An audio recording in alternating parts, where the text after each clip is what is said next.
हवा में उड़ना है, पानियों पे चलना है, अपनी दुनिया को रंगों से भर। बिस्मिल्लाहिर्रहमानिर्रहीम। अस्सलामुअलैकुम जमात नहम, कैसे हैं आप सब। मुझे उम्मीद है कि आप सब खैरियत से होंगे इंशाल्लाह ताला। जी डियर स्टूडेंट्स, आज का जो हमारा सबक है, उन्वान है, वो हदीस नंबर 4 है। आज हम हदीस नंबर 4 का मुताला करेंगे और हदीस नंबर 4 में क्या बयान किया गया है उसके मुतालिक जानेंगे। चले आएँ सबक का आगाज़ करते हैं। हदीस का तर्जमा। मन सल्ला, जिसने दुरूद पाक पढ़ा, अलैया, मुझ पर, मरतन, एक मरतबा, फ़तहल्लाहु, अल्लाह ने खोल दिया, लाहु, उस पर, बाबन, दरवाज़ा, मिनल आफ़ियाति, आफ़ियत का या आफ़ियत से। लफ्ज़ी तर्जमा। जिसने मुझ पर एक मरतबा दुरूद भेजा, अल्लाह ने इसके लिए आफ़ियत का दरवाज़ा खोल दिया। दुरूद पाक है क्या? दुरूद पाक रहमतों और बरकतों का एक बेकरां समंदर है, बेपनाह फैज़ो बरक़ात का सरचश्मा है। दुरूद पाक पढ़ने वाले पर अल्लाह ताला की रहमतें और बरकतें नाजिल होती हैं। दुरूद पाक पढ़ने वाले के लिए फ़रिश्ते भी जो हैं वो दुआ गो रहते हैं।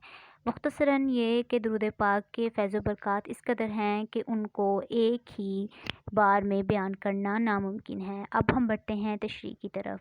नबी करीम सल्लल्लाहु अलैहि वसल्लम मुहस्सिन इंसानियत हैं। मुहस्सिन इंसानियत यानी इंसानों पर एहसान करने वाले, यानी जितने भी इंसान हैं हम सब के सब नबी करीम सल्लल्लाहु अलैहि वसल्लम के एहसान मंद हैं। नबी करीम सल्लल्लाहु अलैहि वसल्लम तमाम जहानों के लिए रहमत बनकर आए।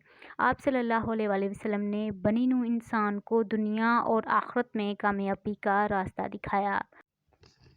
आप सल्लल्लाहु अलैहि वसल्लम ने बनी नूह इंसान को दुनिया और आखिरत में कामयाबी का रास्ता दिखाया। बनी नूह इंसान, बनी लफ्ज़ अरबी के लफ्ज़ इब्न से माखूज़ है और यहाँ पर बनी नूह इंसान से मुराद नस्ल इंसानी है और उनकी आने वाली नस्ल और इंसान।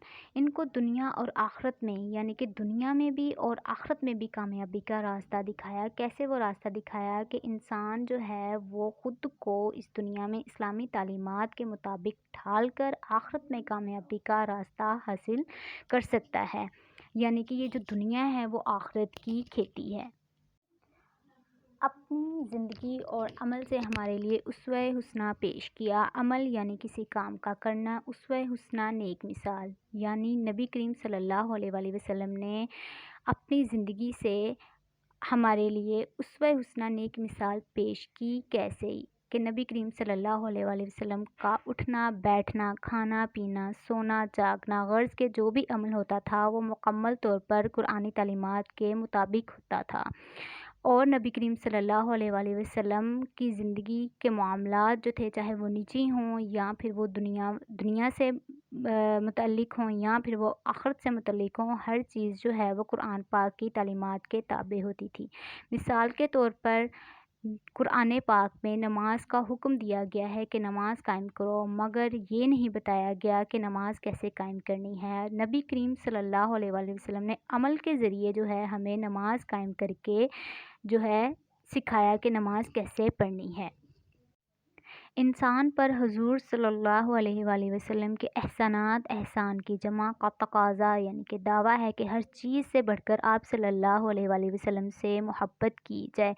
यानी कि जिस चीज़ से भी हमें मोहब्बत है, चाहे वो माल हो, चाहे वो औलाद हो, चाहे वो बीवी हो, चाहे कोई और चीज़ हो, इन सब से बढ़कर आप सल्लल्लाहु अलैहि वसल्लम से मोहब्बत की जाए, जिसकी अमली शक्ल ये है कि आप सल्लल्लाहु अलैहि वसल्लम की तालीमात पर अमल किया जाए। अब वो हम मोहब्बत जो है उसका जो इज़हार है वो कैसे कर सकते हैं, उसकी अमली शक्ल कैसे जो है वो बता सकते हैं कि आप सल्लल्लाहु अलैहि वसल्लम की तालीमात यानी कि दीन इस्लाम पर मुकम्मल तौर पर अमल किया जाए और ख़ुद की ज़िंदगी को इस्लाम की तालीमात के मुताबिक ढाल लिया जाए।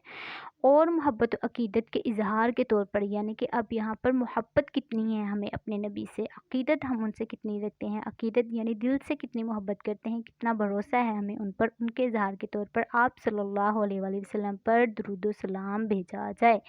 यानी कि बेहतरीन जो मोहब्बत है उसका इज़हार आप सल्लल्लाहु अलैहि वसल्लम पर दुरूद पाक का पढ़े जाना है। قرآن حکیم میں سورۃ الاحزاب میں ارشاد ہے، بے شک اللہ اور اس کے فرشتے نبی صلی اللہ علیہ وآلہ وسلم پر درود بھیجتے ہیں، اے ایمان والو تم بھی ان پر درود و سلام بھیجا کرو۔ اب اسی آیت سے متعلق میں آپ کو مزید تفصیل سے بتاتی ہوں۔ اللہ کی طرف سے اپنے نبی پر صلوات کا مطلب یہ ہے کہ وہ آپ پر بے حد مہربان ہے، آپ کی تعریف فرماتا ہے، آپ کے کام میں برکت دیتا ہے، آپ کا نام بلند کرتا ہے اور آپ پر اپنی رحمتوں کی بارش فرماتا ہے۔ یعنی کہ اللہ پاک جو ہے آپ پر جو درود پاک پڑھتے ہیں، اس درود پاک پڑھنے کا مقصد کیا ہے؟ مقصد یہ ہے کہ اللہ تعالیٰ کی رحمتیں آپ پر نازل ہوتی ہیں۔ ملائکہ کی طرف سے آپ صلی اللہ علیہ وآلہ وسلم پر صلوات کا مطلب یہ ہے کہ وہ آپ سے غائب درجے کی محبت رکھتے ہیں۔ غائب یعنی کہ کسی مقصد کے تحت آپ سے محبت رکھتے ہیں، اور وہ مقصد کیا ہے؟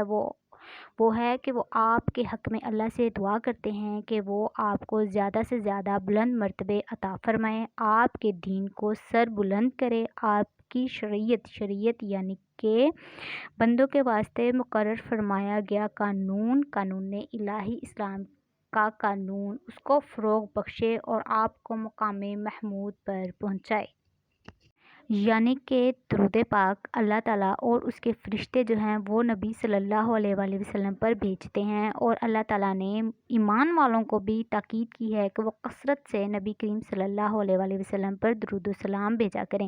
اس سے ظاہر ہوتا ہے کہ حضور اکرم صلی اللہ علیہ وآلہ وسلم پر درود بھیجنے کی ہمیں اللہ کی طرف سے بھی تاکید ہے، یعنی اس حکم پر بھی زور دیا گیا ہے کہ ہم بھی آپ صلی اللہ علیہ وآلہ وسلم پر درود بھیجیں۔ درود بھیجنے کا صلہ یعنی کہ انعام، کوئی بھی ہم نیک کام کرتے ہیں تو اس کا جو صلہ ہے وہ ہمیں ضرور ملتا ہے۔ تو درود پاک پڑھنے کا جو صلہ ہے وہ نبی اکرم صلی اللہ علیہ وآلہ وسلم نے خود اس حدیث میں ارشاد فرمایا ہے کہ مجھ پر ایک مرتبہ درود بھیجنے کے بدلے میں اللہ تعالیٰ اس شخص کے لیے عافیت کا دروازہ کھول دیتا ہے۔